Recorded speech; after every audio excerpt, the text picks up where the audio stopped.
Ya, baiklah, selamat pagi teman-teman kelas 10 SMA Kristen Purwokerto. Hari ini kita akan sedikit membahas materi yang akan saya berikan di tanggal 28 Januari, yaitu tentang present perfect. Nah, teman-teman, materi ini sebetulnya agak sedikit tricky ya. Kenapa? Karena materi ini biasanya itu sering bertabrakan dengan simple past ya. Jadi masih banyak teman-teman mungkin yang akan kebingungan bagaimana sih cara menggunakan present perfect ini, atau bagaimana nanti kita akan menggunakannya dalam kehidupan kita sehari-hari ya. Nah, di sini akan saya gunakan Google Docs yang sudah saya buat sebelumnya ya. Jadi saya hanya akan menerangkan apa yang sudah saya tulis di Google Docs ya. Nah, kita lihat langsung saja materinya di pengertiannya dulu ya teman-teman ya. Di sini teman-teman bisa melihat pengertian present perfect tense. Present perfect tense adalah suatu tense ya. Tenses itu apa sih? Tenses itu adalah sebuah urutan waktu ya. Jadi di dalam bahasa Inggris, tenses itu sangat penting. Kenapa? Karena ketika kita ingin menggunakannya dalam kalimat ya, atau kita ingin mengucapkan sesuatu, tenses urutan waktu itu penting. Kapan kejadiannya? Di mana? Kalau di mana sih nggak perlu ya. Tapi lebih ke kapannya ya, apakah itu kemarin, hari ini, atau besok, seperti itu ya. Sekali lagi, adalah sebuah tenses yang menggambarkan suatu kejadian yang terjadi sebelum satu spesifik waktu di masa lalu tetapi masih berlanjut sampai sekarang. Tenses ini terdiri dari gabungan aspek perfect sebelum satu spesifik waktu di masa lampau dan bingkai waktu present atau masa sekarang. Selain itu, tenses ini juga menggambarkan suatu kejadian yang dimulai dan berakhir di masa lampau, tetapi efeknya masih dirasakan sampai sekarang. Lebih singkatnya, tenses ini digunakan untuk penghubung antara masa lalu dan masa sekarang. Bahasa gampangannya apa teman-teman? Bentuk perfect atau present perfect tense adalah bentuk yang menyatakan sudah terjadi. Nah, kalau dulu teman-teman atau minggu lalu teman-teman belajar tentang simple past ya. Simple past itu adalah dimana bentuk yang menceritakan kejadian di masa lalu. Oke? Hanya sebatas masa lalu. Contohnya gimana? Misal, tadi malam saya bermain basket.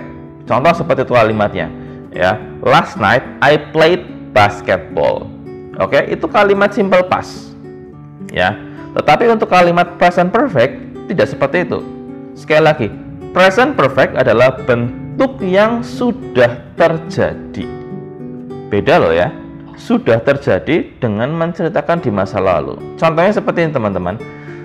Saya asli Cilacap, saya pindah ke Purwokerto tahun 2007. Maka saya bisa bilang seperti ini, saya sudah tinggal di Purwokerto sejak tahun 2007. Nah, itu kuncinya.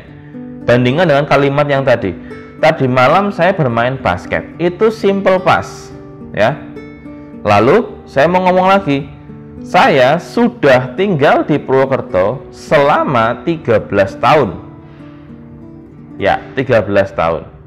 Seperti itu teman-teman. Jadi gampangannya adalah present perfect itu bentuk yang menyatakan sudah ya. Itu tuh kata kuncinya. Nah, kita lihat di sini teman-teman fungsinya. Yang pertama, untuk menjelaskan suatu kejadian yang dimulai pada masa lampau dan masih berlanjut sampai saat ini atau sekarang. Contohnya ya, we have lived in New York for 3 years. Kalau kita artikan, kita sudah tinggal di New York selama 3 tahun ya. Berarti dari 3 tahun yang lalu sampai sekarang ya kita masih tinggal di New York, seperti itu.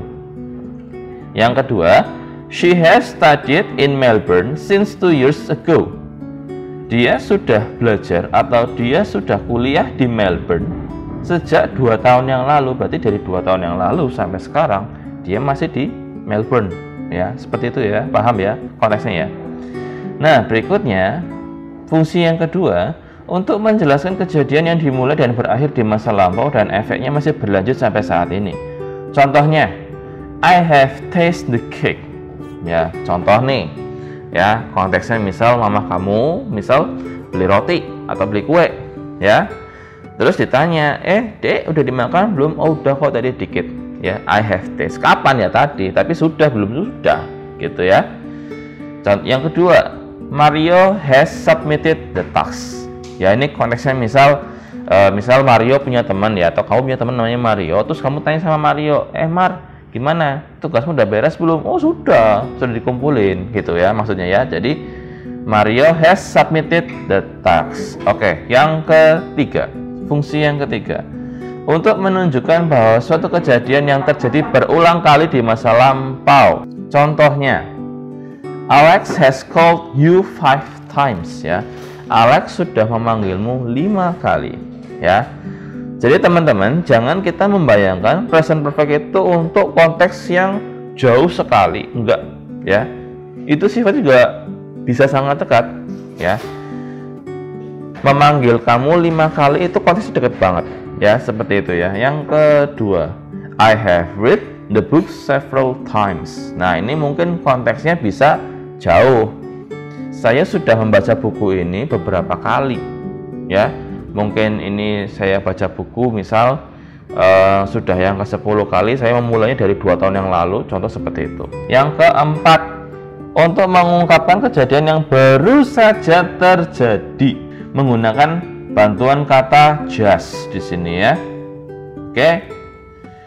Contohnya, my father has just gone to office. Ayah saya baru saja pergi ke kantor. Contoh seperti itu ya. Contoh kedua, they have just announced the winner. Mereka baru saja mengumumkan siapa pemenangnya. Nah, teman-teman, kalau teman-teman perhatikan tadi, kenapa saya memberikan warna merah biru seperti ini, itu ada maksudnya ya. Nah, kita akan lihat bagaimana sih rumusnya. Rumusnya adalah present perfect tense dibentuk dengan auxiliary atau kata bantu atau kata pelengkap ya, yaitu menggunakan kata have dan has. Bedanya apa? Nanti kita lihat. Dan past participle ya. Apa itu past participle? Kata kerja bentuk 3. Nanti akan saya kirimkan link di Google Docs. Teman-teman bisa lihat perubahan-perubahan apa saja yang ada di situ ya. Nah, contohnya seperti ini. Bentuk positifnya subjek ya, Ayu Dewi ditambah have. Lalu diikuti kata kerja bentuk 3. Lalu yang menggunakan has adalah ketika subjeknya menggunakan he, she, atau it. Contohnya, they have lived in Jakarta for a long time. Contoh berikutnya, he has learned English for 1 year. Nah, itu bentuk positif. Bentuk negatifnya sama ya, tinggal ditambah not. Contohnya gimana? We haven't seen Mario this day. Kayaknya kita belum melihat Mario nih, hari ini dia kemana ya? Contoh seperti itu. Atau contoh berikutnya, she hasn't found her smartphone until now. Contoh ya, ada cewek nih, dia kehilangan HP-nya dari semalam sampai sekarang belum diketemuin tuh di mana HP-nya. Jadi kalimatnya seperti itu konteksnya ya. Berikutnya, untuk interrogatif atau pertanyaan yes atau no ya.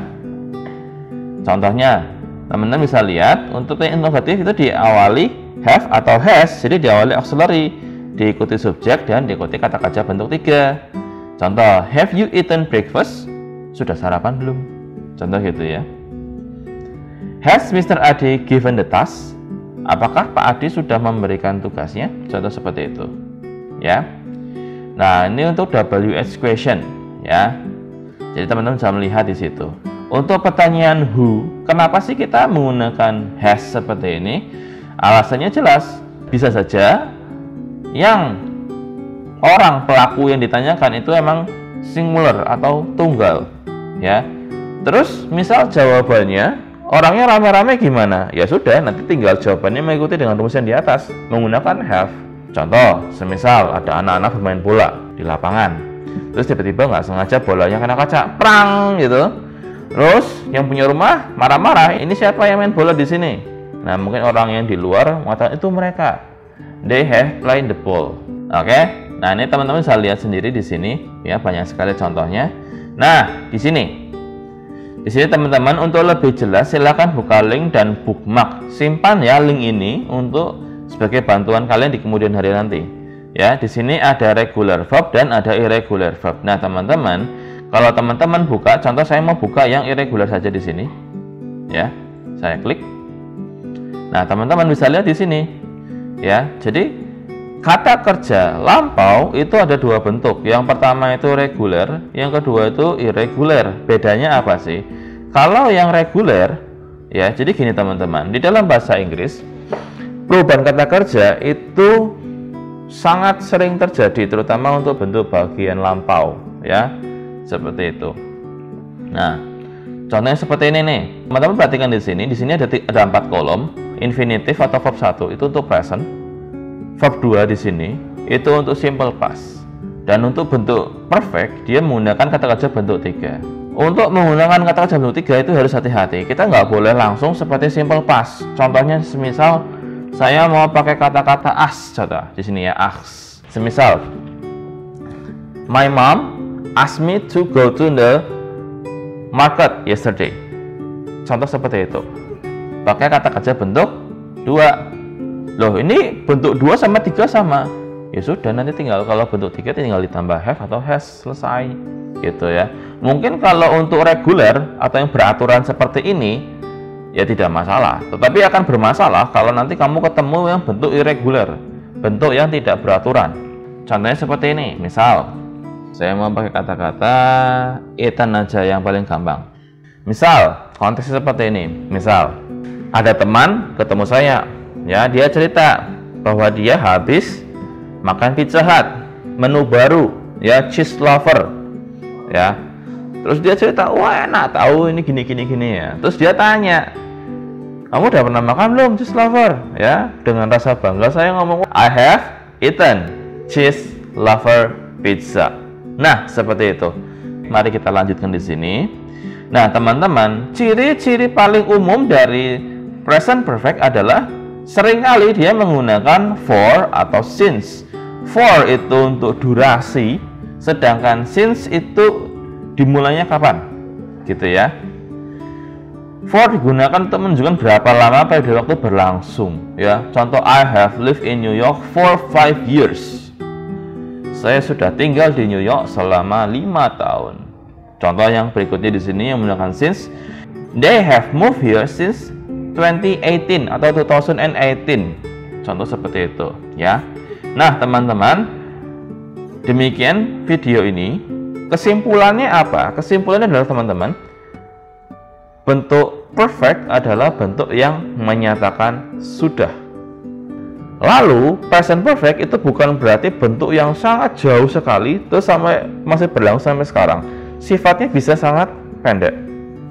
Contoh kayak tadi, sudah sarapan? Oke teman-teman, mudah-mudahan video ini bermanfaat untuk kalian, dan jangan lupa like, comment, subscribe. Oke, thank you.